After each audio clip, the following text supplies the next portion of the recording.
At a chamber event one day, I met a woman who would connect me to people that changed the entire trajectory of my life. Her name? Anne Aranda. Anne is super direct, and I've always loved that about her, which is why, after meeting her for just 10 minutes, it completely catches me off guard when she asked me to lunch. I remember thinking, wow, how kind of her, you know? So a few days later, I walked into St. Louis Bread Company for our lunch. But when I got there, Anne was already in deep conversation with somebody else. For a moment, my stomach kind of dropped. I was like, oh, maybe I got the date wrong. Maybe I really wasn't invited. But she smiles, she waves me over. She goes, oh, you're right on time.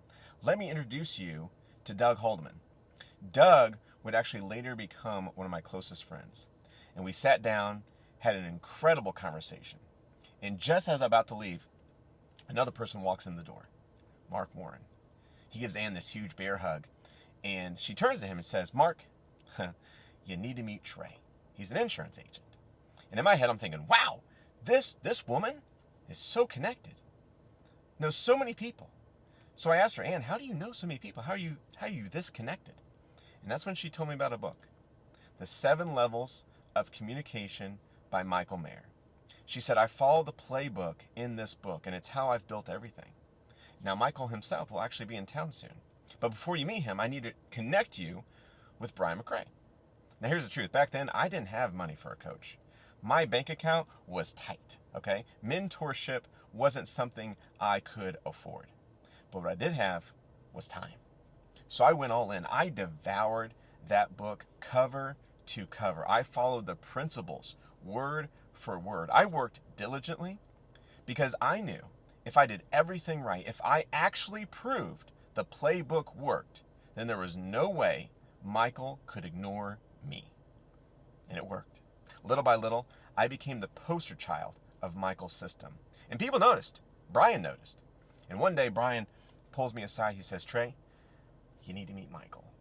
And that's when it happened. Michael was coming to St. Louis for an event. Over 200 people would be there, and no one knew he was going to show up. Brian trusted me enough to give me one job. Meet Michael at the front, escort him through the back, and then reveal him to the crowd at just the right moment. Man, when Brian asked me, I knew instantly, this is my moment. This is my moment. The car pulls up.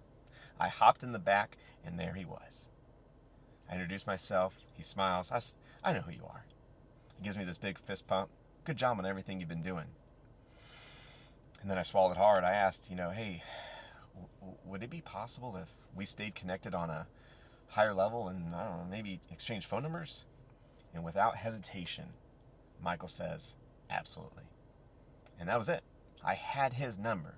And from that moment forward, Michael became my first real coach. Someone who actually believed in me. We had Zoom meetings, we had phone calls. He loved my energy. And then one day he said something I will never forget. Trey, I love your drive. And there's a gentleman I want to introduce you to. He reminds me a lot of you. And my friends, tomorrow, I'll bring you face to face with that gentleman and learn the single truth he revealed that shifted my entire path.